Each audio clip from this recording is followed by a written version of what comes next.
A'udzu billahi minasyaitonir rajim. Bismillahirrahmanirrahim. Assalamualaikum warahmatullahi wabarakatuh. Alhamdulillah wa syukurillah. Asyhadu an la ilaha illallah wahdahu la syarikalah wa asyhadu anna Muhammadan abduhu wa rasuluh. Jaa'a bil haqq liyudhhirahu 'ala ad-dini kullihi wa kafa billahi syahida. Wassalatu wassalamu ala nabiyyina Muhammad sallallahu alaihi wasallam wa ala alihi wa sahbihi ajma'in. Amma ba'du. Alhamdulillah, pada kesempatan yang mulia ini kita masih diberi oleh Allah Subhanahu wa taala nikmat, khususnya nikmat sehat, nikmat sempat. Semoga dua nikmat ini betul-betul bisa kita pergunakan dengan sebaik-baiknya untuk mengkaji ayat-ayat Allah Subhanahu wa taala, dan semoga apa yang kita lakukan akan mengangkat derajat kita, diampuni oleh Allah Subhanahu wa taala dosa-dosa kita, dan Allah Subhanahu wa taala mempertemukan kita semuanya di dalam surganya. Amin ya rabbal alamin. Pada kesempatan yang lalu kita kaji bagaimana Allah Subhanahu wa taala menggambarkan orang-orang munafik, sifat-sifat orang-orang munafik, kerusakan yang dilakukan oleh orang-orang munafik di dalam kehidupan dunia ini. Di dalam ayat yang akan kita kaji, surah Al-Baqarah ayat yang ke-21, Allah Subhanahu wa taala memberikan kepada kita gambaran untuk apa kita beribadah kepada Allah Subhanahu wa taala. Kenapa manusia ini harus beribadah kepada Allah Subhanahu wa taala? Di dalam surah Al-Baqarah ayat ke-21, Allah Subhanahu wa taala memanggil seluruh manusia, bukan hanya orang-orang yang beriman. Maka Allah menyatakan, ya ayyuhan nasu, wahai sekalian manusia. Dia dipanggil bukan orang yang beriman, bukan orang-orang kafir, bukan orang-orang munafik, akan tetapi seluruh manusia yang hidup di atas bumi ini. Allah Subhanahu wa taala memerintahkan kepada seluruh manusia, ubudu rabbakum, sembahlah oleh kalian semuanya, yaitu Tuhan kalian semuanya. Bagaimana harus beribadah kepada Allah Subhanahu wa taala? Muhammad Ali As-Sabuni memberikan penjelasan. Yang pertama, beribadah kepada Allah bitauhidihi, dengan selalu mengesahkan Allah Subhanahu wa taala, tidak mensekutukan Allah, tidak menduakan Allah Subhanahu wa taala. Ibadah hanya karena Allah Subhanahu wa taala, senantiasa mengesahkan Allah Subhanahu wa taala. Yang kedua, beribadah kepada Allah wa syukruhu bi syukrihi, dengan senantiasa bersyukur kepada Allah Subhanahu wa taala. Syukur di dalam artian sebagaimana yang telah dinyatakan oleh Nabi kita Musa alaihi salam. Nabi kita Musa alaihi salam pernah bertanya kepada Allah, ya Rabb, kaifa ashkurak? Wahai Musa, wahai ya Allah, kata Nabi kita Musa alaihi salam, bagaimana kami akan bersyukur kepada Engkau ya Allah? Maka Allah Subhanahu wa taala memberikan jawaban, ya Musa, in dzakartani laqad syakartani. Kalau engkau wahai Musa ingat kepadaku, maka engkau telah bersyukur kepadaku wahai Musa. Akan tetapi kebalikannya, wa in tansani laqad kafartani. Kalau engkau lupa dan lalai kepadaku wahai Musa, maka engkau telah kufur dan ingkar kepada nikmat yang telah aku berikan kepada engkau wahai Musa. Maka bersyukur ini kita senantiasa ingat kepada Allah kapanpun dimanapun kita berada, dan mengingat bahwasanya yang telah diberikan oleh Allah kepada kita adalah merupakan nikmat yang luar biasa. Yang ketiga, bita'atihi, beribadah kepada Allah itu harus penuh dengan ketaatan. Artinya di saat seseorang itu melakukan ibadah kepada Allah, tunduk kepada Allah dengan penuh ketaatan, maka semuanya akan dilakukan dengan mudah, tidak dengan terpaksa. Ini tiga hal seseorang itu di saat beribadah kepada Allah senantiasa mengisahkan Allah, senantiasa bersyukur kepada Allah, senantiasa tunduk dan patuh kepada Allah Subhanahu wa ta'ala. Kenapa kita harus beribadah kepada Allah Subhanahu wa ta'ala? Allah Subhanahu wa ta'ala memberikan jawaban kenapa kalian harus beribadah kepadaku, kata Allah, alladzi khalaqakum walladzina min qablikum. Karena Allah yang telah menciptakan kita semuanya, karena Allah telah menciptakan kalian semuanya, kata Allah, walladzina min qablikum, dan orang-orang yang sebelum kalian semuanya. Jadi kita telah diciptakan oleh Allah, orang-orang yang terdahulu telah diciptakan oleh Allah Subhanahu wa ta'ala. Maka Allah meminta kepada kita semuanya agar senantiasa tunduk dan beribadah kepada Allah Subhanahu wa ta'ala, dengan tujuan ibadah itu la'allakum tattaqun, agar kalian semuanya senantiasa bertakwa kepada Allah Subhanahu wa ta'ala. Jadi seseorang di saat beribadah tunduk dan patuh kepada Allah Subhanahu wa ta'ala itu memiliki tujuan. Apa tujuan? Agar kita menjadi hamba-hamba yang senantiasa bertakwa kepada Allah Subhanahu wa ta'ala, agar kita menjadi hamba-hamba yang senantiasa melaksanakan perintah-perintah Allah dan menjauhi larangan-larangan Allah Subhanahu wa ta'ala. Ini Allah Subhanahu wa ta'ala di saat memerintahkan kepada seluruh manusia untuk beribadah. Bukan hanya Allah Subhanahu wa ta'ala telah menciptakan kita semuanya, sebab Allah memerintahkan kita semuanya untuk beribadah itu, yang pertama tadi telah menciptakan kita semuanya.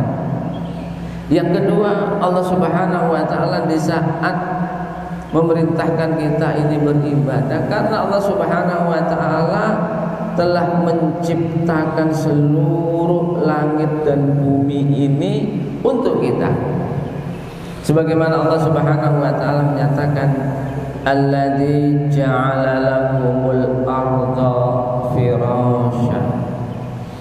Allah Subhanahu wa ta'ala ja'ala, telah menjadikan lakum, yaitu untuk kalian semuanya.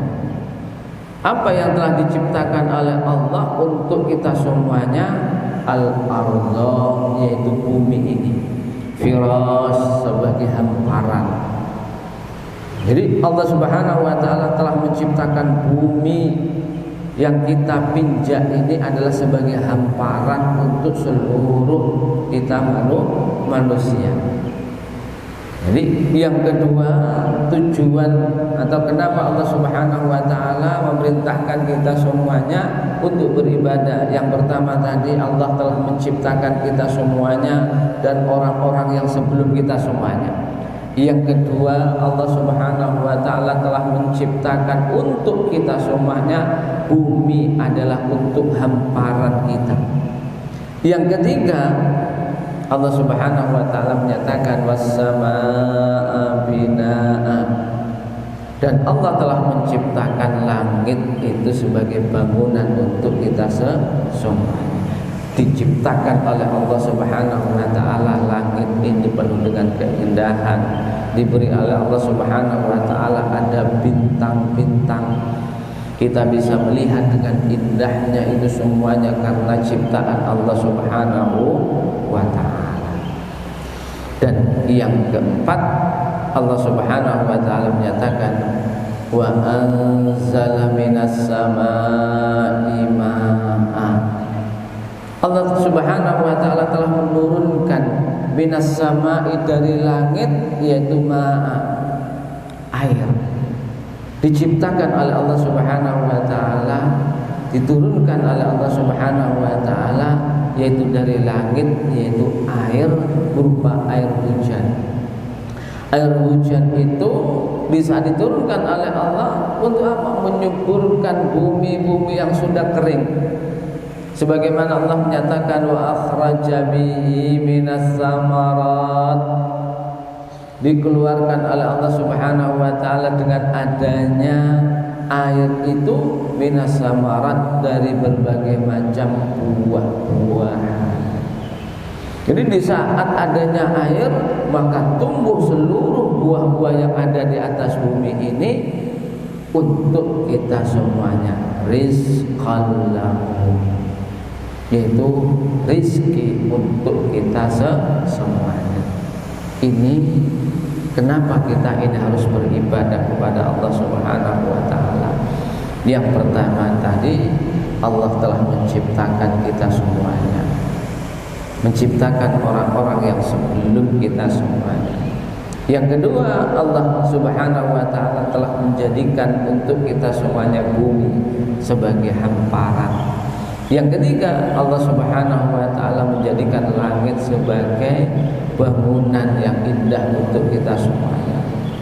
Yang keempat, diturunkan oleh Allah Subhanahu wa taala dari langit hujan, dan keluarlah dari hujan itu berbagai macam buah-buahan yang bisa kita nikmati di atas bumi ini. Yang diminta oleh Allah Subhanahu wa taala untuk kita manusia yang diperintahkan oleh Allah untuk beribadah itu, Allah menyatakan wala taj'alu lillahi andada. Wala taj'alu, maka janganlah kau jadikan untuk Allah andad, yaitu sekutu-sekutu.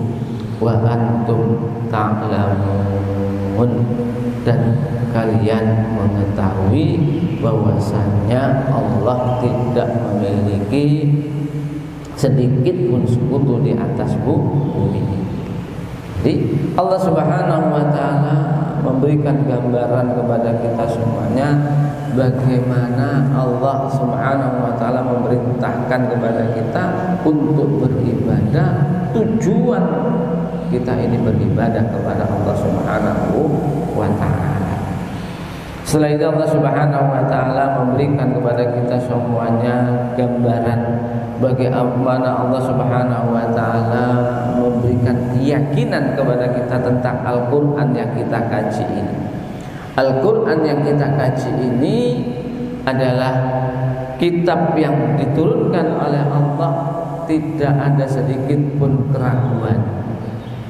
Maka semenjak 14 abad yang lampau, Allah Subhanahu wa taala telah memberikan tantangan kepada seluruh manusia untuk memberikan atau membuat sebagaimana Al-Qur'an yang kita baca, kita kaji ini.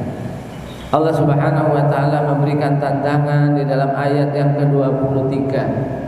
Wa in kuntum fi raibim mimma nazzalna ala 'abdina. Wa in kuntum, dan jikalau kalian semuanya fi raibin, di dalam keraguan, mimma nazzalna ala 'abdina, yaitu dengan apa-apa yang telah aku turunkan kepada hamba kami, yaitu Nabi Muhammad sallallahu alaihi wasallam, berupa Al-Qur'an. Ditantang oleh Allah seluruh manusia di atas bumi semenjak zaman Nabi 1400 tahun yang lalu sampai hari ini. Kalau kalian ragu, maka Allah menyatakan fa'tu bi suratim mim mislih, Datangkanlah, bikinlah oleh kalian semuanya satu surah saja seperti Al-Quran ini. Jangan bikin sendiri, kata Allah Subhanahu wa ta'ala. Kalau perlu seluruh manusia di atas bumi ini agar didatangkan untuk membuat satu surah Al-Quran. Allah menyatakan, wad'u syuhada'akum min dunillah. Panggillah oleh kalian semuanya seluruh manusia yang ada di atas bumi ini dari berbagai macam gelar, dari macam keahlian, untuk mendatangkan satu surah sebagaimana yang ada di dalam Al-Quran selain Allah Subhanahu wa ta'ala. In kuntum shadiqin, jikalau kalian betul-betul orang-orang yang benar.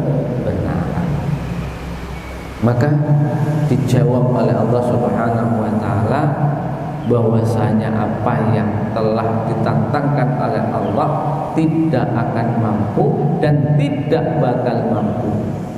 Allah menyatakan, fa illam taf'alu, maka jikalau kalian tidak bisa untuk melaksanakan, walan, sekali-kali tidak bakal mampu, kata Allah, fattaqun nar, takutlah kepada azab Allah Subhanahu wa ta'ala berupa api neraka.